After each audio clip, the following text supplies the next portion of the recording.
विधानसभेसाठी महायुती आणि महाविकास आघाडीने जाहीरनामा प्रकाशित केलाय। मात्र या दोन्ही जाहीरनाम्यात नेमका काय फरक आहे आणि कुणाच्या घोषणा प्रभावी आहेत त्यावरचा हा स्पेशल रिपोर्ट। तर महाविकास आघाडी आणि महायुतीकडून आश्वासनांची खैरात वाटणं सुरू आहे। या जाहीरनाम्यात भाजपनं महाराष्ट्रासाठी 2029चं व्हिजन मांडलंय। या संकल्पात नेमकं काय आहे पाहूया। लाडक्या बहिणींना 2100 रुपये देणार, शेतकऱ्यांना कर्जमुक्त करणार, वृद्ध पेन्शन धारकांना महिन्याला 2100 रुपये दिले जातील, प्रत्येक गरीबाला अन्न आणि निवारा पुरवला जाईल, अंगणवाडी आणि आशा सेविकांना 15,000 रुपये वेतन आणि विम्याचं संरक्षण दिलं जाईल, 25 लाख रोजगार निर्मिती केली जाईल, 10 लाख विद्यार्थ्यांना दरमहा 10,000 स्टायपेंड मिळेल,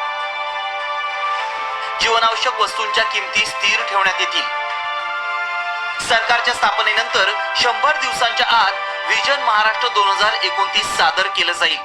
महाविकास आघाडीनं मल्लिकार्जुन खरगेंच्या हस्ते जाहीरनाम्याचं प्रकाशन केलंय।